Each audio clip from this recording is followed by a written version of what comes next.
And they need some really big rings. They need some really nice things. Better be coming with no. What's up, RE-Source? Welcome to another Masterclass series, and I'm super excited. It took a long time, but we had our good friend Garth come back on the show. And for realtors and loan officers that may not know Garth, Garth is an absolute stud. He's a senior partner with the Stratmor group.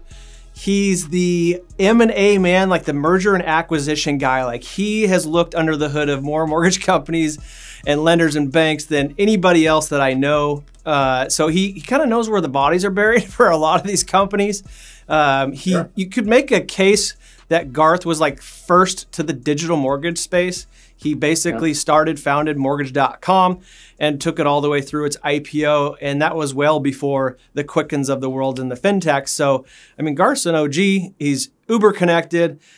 Realtors don't check out, because what we talk about today is going to be very detail oriented, and it's very, it's in this mortgage space. But what happens to originators indirectly affects realtors. So don't click out. This is actually really interesting stuff.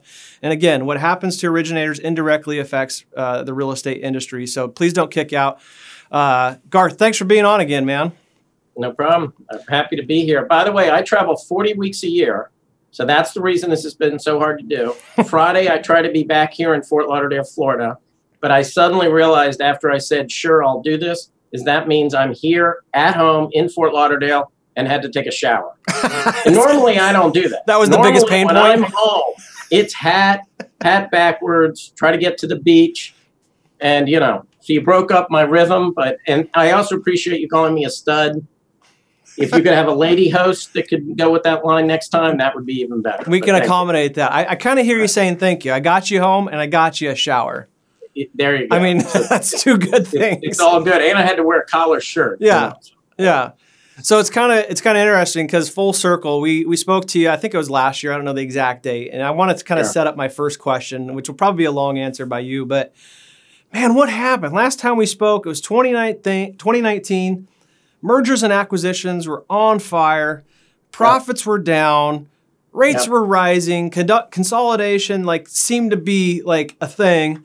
I mean, it was getting crazy there for a minute. And then all of a sudden, rates unexpectedly dropped. Like, the refi boom hit, profits were up. So, like, what's the deal? Is margin compression dead? Did the mortgage industry dodge a bullet? Like, are all things good to go? Like, are M&As a thing of the past? All right. So, to paraphrase Charles Dickens, it's the best of times and the worst of times. Yeah, right. You know, you guys can go read your literary reference if you don't follow that. But just in the first quarter of this year, a year that we were expected to do 1.6 trillion. That sounds like a big number, but that's down from the height back in the camp era and whatnot. When we did a ton of volume, we were at 3 trillion, so just to get an idea. Oh, wow. A $1.6 trillion market, though, is ended up being this year a $2 trillion market. Yep. So we got an extra 25 to 30%. It's almost all refi. The purchase, and I could show you a graph, but the purchase has gone up slightly. And it's grown as lower rates make it more affordable. More affordable makes more home buyers able to afford homes, as long as, of course, the price, the price escalation doesn't price them out. But more of them can afford homes. More of them when rates drop, sometimes jump on the emotional aspect of it. I can buy a home and get an interest rate of 3.25. That sounds better than 4. Right. So they'll jump on it. You know, even if the economics aren't dramatically different, it's almost the emotion of it. So we certainly are getting a slight increase in purchase this year, a huge increase in refinance. We anticipated this year would be 75% purchase. It's going to end up being probably around 60. So the delta is all refinanced. And for mortgage bankers, you know, we're thankful for it.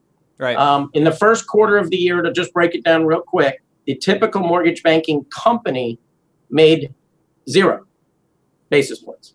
$0 after paying everybody off. So as a loan officer making money, and I, by the way, and I'll comment a lot on loan originators and loan officers. I started as a loan officer 30 years ago. So as a loan officer making money, the owner of the company and often wasn't making money in the first quarter. No refi or very little. Seasonality in some parts of the country. So, you know, you don't make money. Second quarter suddenly jumped to around 50 basis points. That's a huge jump. And now suddenly, yeah, that's a big delta. Yeah. That's one of the best second quarters we've had since around 2016. Third quarter's even higher than that, and fourth quarter is going to be probably just about the same level, maybe a little less, of course, because things tail off in December. 2016 will have been one of the worst first quarters, and the rest of the three quarters are some of the best quarters we've had in a long time. Hence, the tale of two cities. Yep. Yeah, I remember reading the numbers. I think I know my MBA numbers as well, but they predicted 1.6. We're going to finish around 1.96, like you said, 2 trillion. So we shot a show on that was absolutely a gift for the mortgage industry, and we'll take that.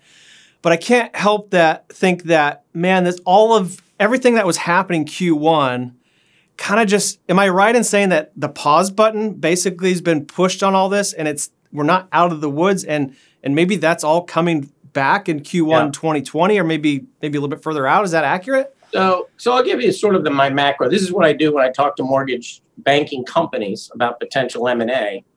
We have gone from a buyer's market to a seller's market. There's not enough mortgage companies probably considering an exit because they're doing so well. The problem is, how do you time it?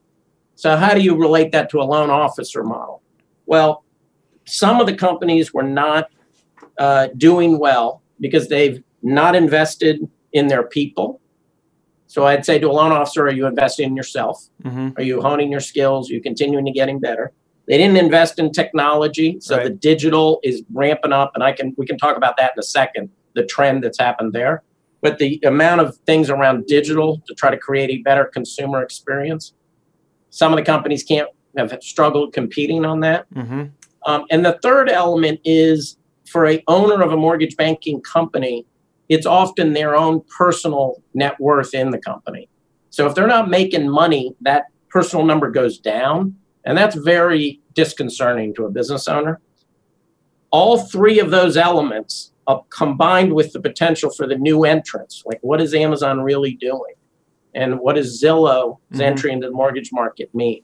All of those three fundamental issues for mortgage banking companies are still there. They've just the symptoms have been cleaned up because of refi. Gotcha. And the one piece I would say, and some people will push back on this and say, I don't do refi, so this doesn't affect me, or I don't do much. The reason it affects everybody is when refis surge, the capacity in the industry drops. Everybody gets a little busier, which means margins go up. So suddenly when margins go up, everybody makes more money. Rising tide lifts all boats. So even if you're not a refi person, and I salute you if you're not. If you're a loan officer who commits to purchase, stay on purchase, that's my market, you'll probably be in good shape, but you still probably had some personal windfall, one extra loan a month, or a personal windfall of being able to convert more leads that you're getting because everybody else is at capacity too. Competition drops. So be happy for it, but know, at least personally, whatever symptoms you may have on the continuum, am I investing in myself? Am I digital? Am I building the tools necessary, relationship necessary to succeed in the future? All those things you still got to focus on, even if if you don't feel the pain in the current market. Gotcha. So rates seem to be the big factor in all of this. I remember reading on the Cushman report, again, Q1 earlier this year, you had mentioned that Stratmor was involved in more M&As in that first quarter than all of the year previous. Hopefully I didn't butcher that quote, but I remember reading that. And I don't know if that's been put on pause, if those conversations are still happening. You mentioned timing. I guess if I owned a mortgage company, I didn't really have a longevity in mind. I would, just like a stock, I'd be trying to sell high. I don't know if that's a simplistic look at this, a hug for you. Yeah, okay. So that's what I'd be trying to do now, because I don't know, and I guess I'm throwing back to you, I don't know that this is going to continue. So I guess if rates were a part of this and the catalyst, if they're starting to rise, are we going to go right back to where we were? Because, I mean, you talked about capacity. You talked about margins going up. I'm guessing that those are going to be compressed again. That also has to do with new competitors, new fintechs coming in. So is that right? I guess for lenders watching and executives, we have a lot of C-suites that watch. Maybe they should based off of your reaction, think about selling high. And if you're interested at some point in selling, you ought to consider selling when you're doing well, because rather than having to explain why you're not doing well, right, but you'll do better in the future, it's better to explain how well you're doing and then have the buyer say, yeah, but what happens in the future? I mean, that's a better conversation. You're still talking about the future, but it's a much better conversation to do it from a point of strength. Yeah. And I think it is time. Now, of course, if people have a longevity in the market and want to stay in the market, and it's still a very exciting and it's a big market, then I think that's totally appropriate. Not everybody should sell. But there's an awful lot of very aggressive and very capable consolidation buyers. There's even some newer entrants who are willing to buy companies because for them, the production gross margin goes almost straight to the bottom line. You don't have to add compliance, legal, HR, and tech to add $1 billion in production if you buy a $1 billion mortgage company. Gotcha. You might add a tiny bit. Right. But the guy at $1 billion is really, really hard to get to 2. And he, to get to 2, probably does have to invest more legal, more compliance. You know, he may be entering a state he hadn't been in before. He may be a challenge that, look, I need the tech to compete in this market, and there's different competitors. So it certainly is a better time to do it when you're when you're strong than when you're wounded. I will, by the way, just to kind of close the loop on the numbers, you said you covered it in a previous session. The forecast for 2019 is 1.27 trillion in purchase. Oh, in purchase. Okay? So let's throw the refi. Gotcha. Next year forecast 1.29, which sounds like pretty much the same number to me. Yeah. So it's a tiny growth, tiny bit. It'll go up 2% next year is the forecast. 2021, it'll go up 3%. Yeah. So if your purchase, the market growth is barely going to keep up with, the standard GDP type numbers. It's going to be a flat, slightly increasing purchase market. I remember reading refis are the unpredictable part. Yeah, I remember reading the nerding out on that graph, and what I read and saw was the big correction, and you kind of mentioned earlier, was the refi production's way down. Purchase business seemed pretty consistent. So I guess that's good news for originators. It's not all doom and gloom, but the cheese is moving back over, I guess, to purchase. And for some originators, it never did, it never changed. So that's good news. Volume's going to be steady, but there will be a big retraction in refinance transactions. Yep. You went to, I think you spoke at Digital Mortgage Conference. 2 quick questions, and then the recent National MBA Conference. Top 2 takeaways from both of those events, real quick. Yeah, sure. So let's do the digital first. I was one of the keynote speakers, which at the digital conference, everything's compressed and short, sort of like a digital mortgage is supposed to be. Right. So that meant I got to speak for 22 minutes. Is that easier or harder? It's like way harder. Yeah. My jokes take like 10 to 11. Just to set up. So I did say at Digital Mortgage, and it literally, this was like a spur of the moment when I went out there, and I said, it's like the entire industry is a mortgage mullet. And what I mean by the mortgage mullet. That's awesome, right? Joke. Yeah. So business on top and party in the back. Right? I don't have the mullet, but the mortgage mullet, great. You literally could look at the way people dress. And Ryan, you are one of them. Because you are business on top, but you got kind of the black shirt. And you got kind of, maybe there's the, the schmedium t-shirt under there. I'm not even wearing pants today. I was about to say, I bet if you step away from the camera, it's jeans. It's like the fintech guy on the box. Yes. So it's the business mortgage people. And the whole conference looked like that. Now, that's a joke, right? Yeah, yeah. But it's also, to me, a metaphor of what we are. We are sort of struggling with how to become a slick fintech digital experience to meet the expectations of customers while having to be mortgage bankers, highly regulated, do everything by the rules, regulations from 50 states, and a lot of time resistance, the mortgage industry resistant to some of the technologies and resistant to change. Yeah. So that was sort of my point. And the stats I would say about it is we analyze the adoption of digital mortgage technology across like 28 features. We literally ask companies, what have you implemented? And the implementation of the features has roughly doubled in 2 years. It is substantial. Wow. There is zero doubt of the trend. Yep. More and more have, a wizard style point of sale application. Yep. More and more have some sort of way to text borrowers. More and more are using day one certainty tools. So it is certainly, it's like one of those graphs. It's straight up. Yep. We then say, what is the adoption?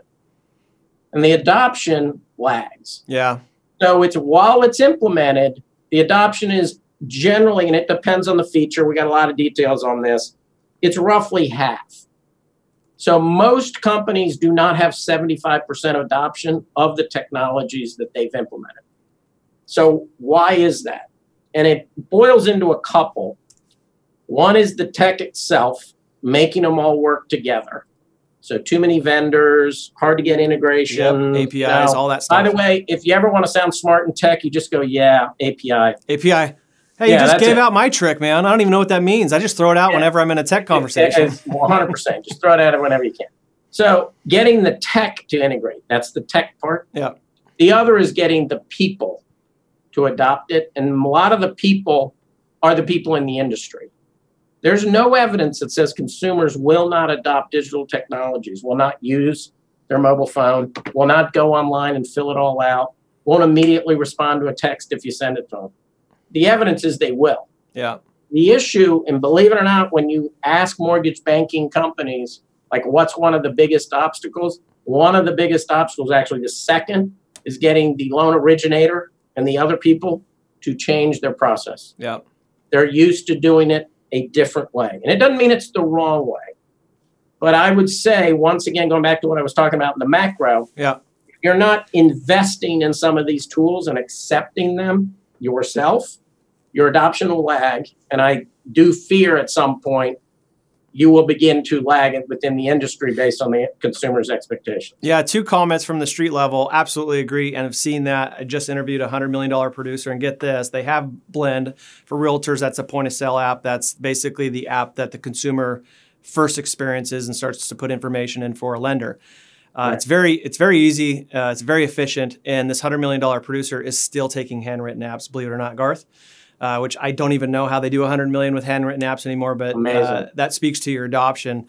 The joke that I like to make about the mortgage industry and tech, because you're right, we were very, like, Simon Sinek, and Simon, was famous for, we are a blah, blah, blah company that happens to do blah, blah, blah. And so mortgage originator or mortgage companies and real estate really adopted that. And they like to say these things, and they believe if they say them, they're true. And I kind of laugh because I think if like the Apples and the Microsofts of the world looked at us, they would laugh with their antiquated tech stacks, with their inefficiencies that are lost with the APIs like you're talking about. Like, we like to say, well, we're a tech company that happens to do mortgages. No, you're not. I'm sorry, you're not. And that's my point. Like, I think Microsoft and Apple would just snicker at us like, oh, that's cute. No, you're not. I just want a mortgage company to come out and say, guess what? We're a mortgage company that happens to do mortgages. Like, just own it. That's all we do. We're not sexy, but everybody needs them, and we're going to do our best to make it the best experience and process possible. Same with realtors. Right. We're a real estate company that happens to sell, real estate. Great. Lean into it. That's all you have to do. You don't have to say these things that I'm a tech company just because that's the trendy thing to say that happens to sell real estate. Just lean into what you do, perfect your craft, and let's get rid of this, calling ourselves a tech company, because, guys, none of us are. We have these really, I don't know how you feel about that, but it bugs me that we have 16 different vendors with all these APIs going back and forth. I'd love for that to evolve and see that all in like one ecosystem if possible.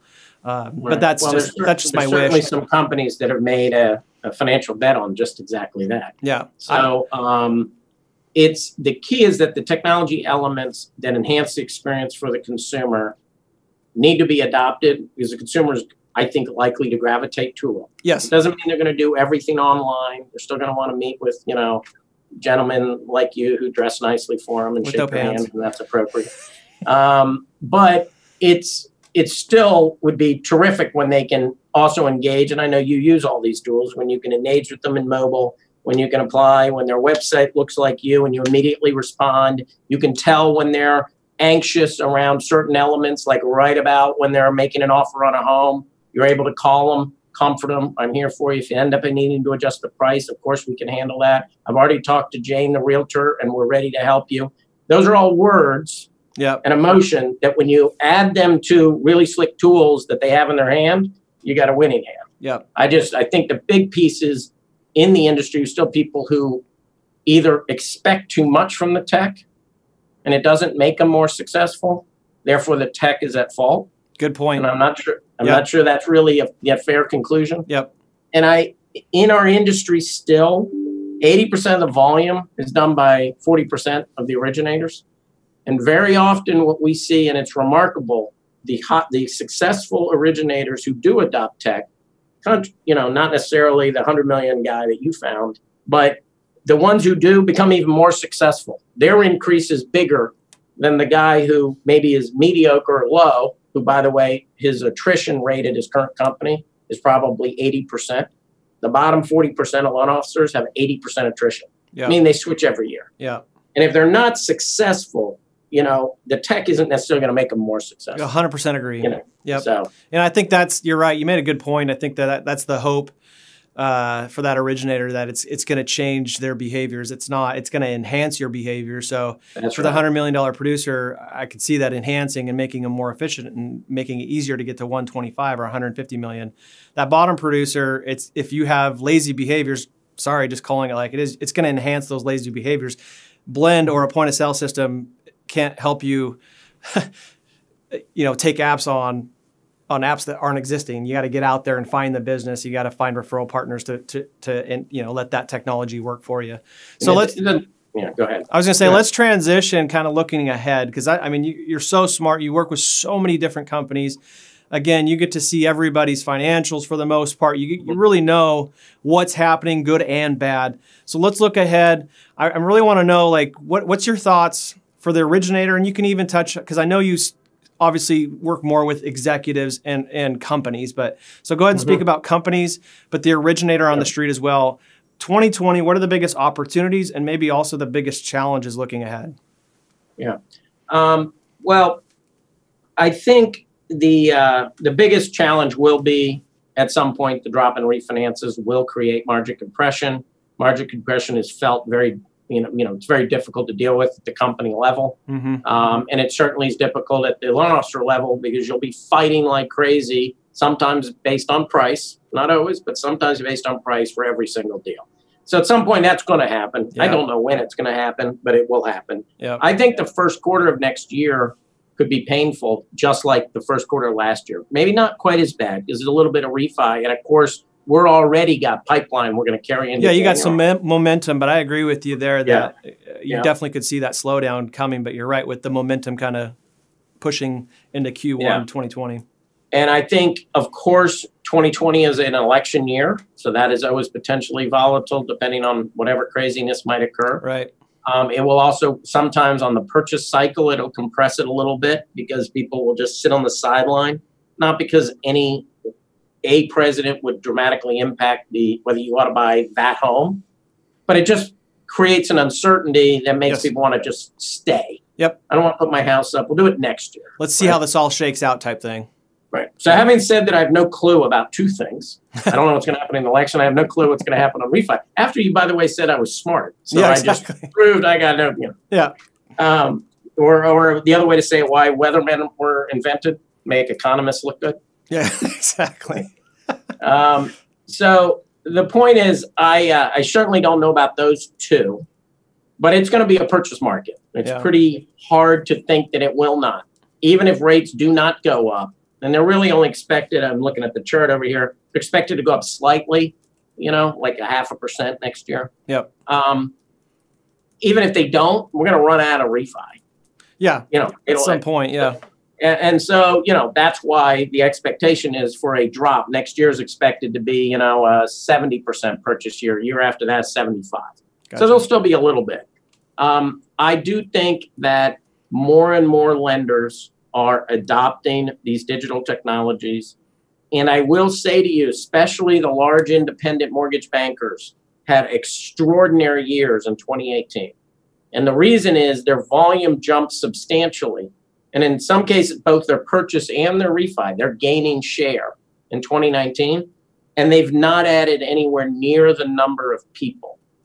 So finally, some of the tech investments that were occurring in 2018, you didn't really see the benefit because the market was so tight. There were those other factors, margin compression, drop in volume. Yep. In 2019, suddenly you're seeing the increase in productivity. Gotcha. So the average LO might be doing, an extra 20% volume. The average underwriter, less touches, more productivity. The added processors are carrying higher pipelines, and the tech is beginning to bear fruit there. Yep. So as an industry, we still have a significantly high cost per unit, double what it was just 10 years ago. Crazy numbers. But as the market is, stabilizes, some of those numbers will begin to come down, in some cases through the lenders who have adopted people, process, and technology changes to become more efficient. Yeah, and I've seen that on the street level too. I think we're doing more with fewer associates, and tech has allowed us to do that, especially in ops, where processors used to do X, they're doing more. Same with underwriters. I think you might even see roles blend in 2020 in the ops world, as like maybe a processor LOA hybrid or an underwriter processor hybrid. So again, you're going to be able to do more with fewer associates in the future. I think you even mentioned on the sales side, they didn't necessarily add more originators, but the volume was up. So each originator is doing more. Again, that all goes to driving that, cost per transaction down, which used to be like the hot topic. It kind of evaporated this year. I don't even know what it is this year, but I remember it was all the rage about a year ago. The third quarter of this year, the cost to originate dropped $1,500 alone. Jeez, that's a big drop. It's because the fixed expenses didn't go up and the units did. Yep. It's really just the extra volume being tacked on to the same base fixed expense, divided out, cost per unit drops. Yep. So it is a little bit certainly subject to some elements of productivity. The only other piece I want to cover, do we have another second? Yep, sure. Okay, cool. Is generally in the last, ever since the meltdown 2010, the banks on the origination, primary origination, so not correspondent lending because they buy a lot of loans, so put that off aside. In the origination part, the banks have retreated from the mortgage market. Oh, this is going to be a good point. I know where you're going. And not always, not all. So before that, I get spammed by people who work for, some of the banks who are very good. Yep. They have good loan officers and they know how to close purchase loans on time. There's definitely some out there. Yep. But they have economic advantages. And those economic advantages, low warehouse funding, they obviously can have a bad quarter and lose money, and it's not a human being's balance sheet, so they can handle the vagaries of the market. Generally, they have retreated, though, from the government market. Yep. And little by little, from a deregulatory standpoint, a lot of the work by the Mortgage Bankers Association is to, in essence, try to get the banks to come back in, because that's a lot of purchase volume that's in governments. That's a great point. Or FHA. And so, guys, we're going to nerd out for a second, and if you're done watching, that's fine. But we're going to nerd out. I don't get Garth very long, so the mortgage nerds can stay with me. But you made a great point, and I've read a lot about the banks coming back and some of the regulations lifting so they can get back into government. Originators, you'll see old but new competitor kind of come back into the game with that, and that's Garth's point. Also, I think Julian from the Basis Point made a good comment at the Digital Mortgage Conference about big data from banks, and that was actually one of our other, we're going to talk about it in our MBA talk coming up, but the use of big data, I think the stat I read from Julian was B of A has big data on 47 million households in America. And so when you got that much information, it's really easy to go back and retarget. And we talked off air about I won't name names, but another bank doing that exact same thing. That's going to be a fascinating factor moving forward, not just in 2020, but as big data gets even bigger, that's a huge advantage for these banks. Yeah. By the way, the banks, and just to be sort of clear about it, the value proposition of a bank is often, I know you. Yeah. And frankly, a retail mortgage banker, independent mortgage banker, usually has to develop that. I want to get to know you. I'm ignoring whether it was your previous customer. Yep. But I was referred to you. The realtor says I should know you. And you develop that trust successfully. You build, trust, engagement. You make them want to, work with you. That's great. The banks say, I already know you. And until they get their tech and their big data kind of nailed down, they very often, they would link to a mortgage page and they would say, great, we want to help you with your loan. Click here. You go to the page and the first question is, who are you as a banker? And the next question is there another person on this loan? Yeah. And the third question is, are you married? Yeah.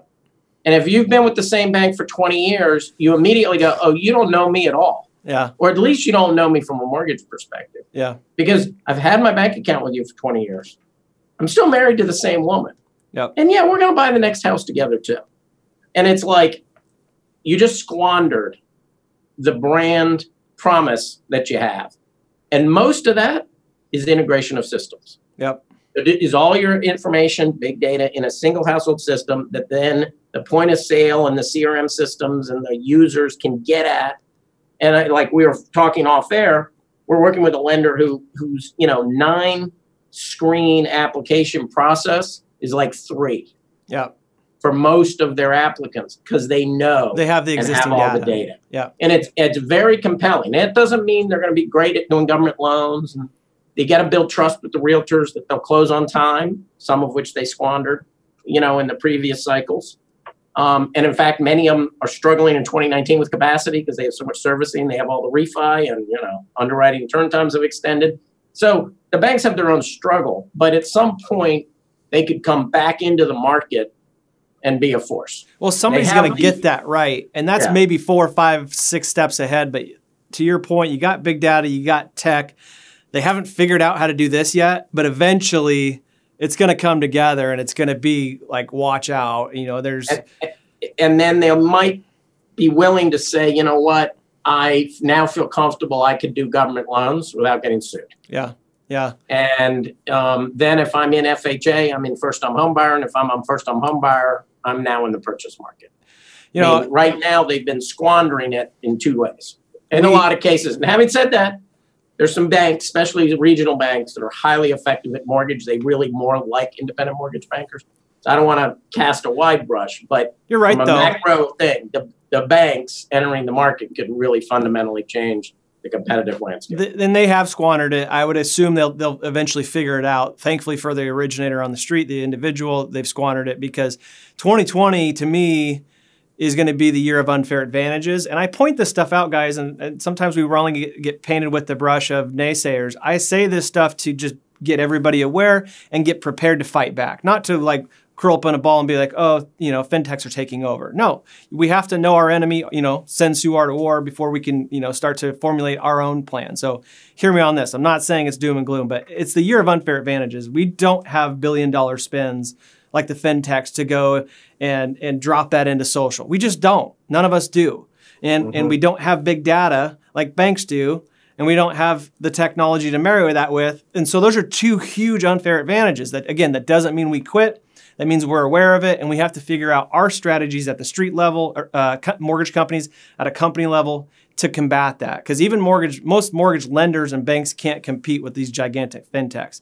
That being said, I still think there's strategies that we can run parallel to try to fight back, but it is going to be an unfair fight. It's going to be tough. Well, and I think it's the difference of being, hand-to-hand combat, and you're able to skirmish from foxhole to foxhole. Not that I want to end on a war metaphor, but while meanwhile the artillery big guys are just sort of lobbing bombs. Right.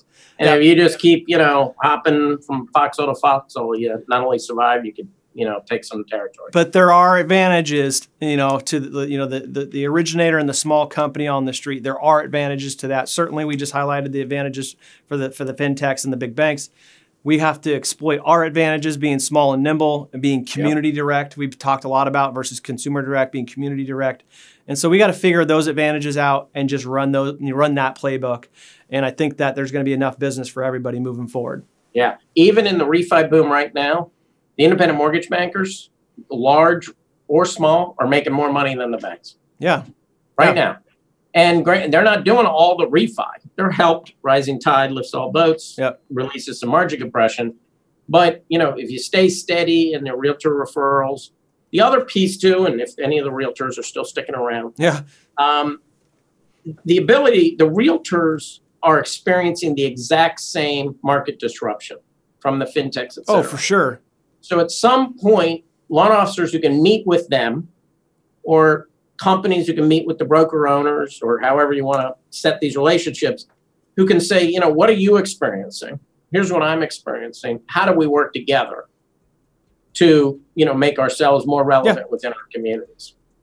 Yep. They've got, I mean, they have the pain you feel, they feel too, which means you're halfway to empathy. You just need to be able to connect with them and have those sorts of discussions. Yeah. I'll give you a hug on that, because we've been saying that all year. These factors have the potential of pulling realtors and lenders away from each other. Maybe the realtor goes and wants to do business with a fintech and vice versa on the mortgage side. But we should be working together. We should have each other's back. Again, we live and work in these communities, and I want to have the back of the community realtor, and I hope the community realtor wants to have the back of the community originator. That is an advantage. But you're right, we got to stick together. 2020 is going to be a fun year. I can't wait, man. I love all this stuff. I love all the change. I love all the new competitors. I'm ready for it. So, hey, I just want to thank you, man. I know you said you travel like basically 40 weeks a year. So the fact that we can get you for 20, 30 minutes is amazing. I really appreciate your time. I know that Garth is nice enough to answer your questions. So if you have any questions, throw them in the chat log below. And we'll put his contact information if you're a lender that wants to pick his brain. Thanks again, man. Perfect. Thank you, Ryan. Appreciate it. See you guys next time.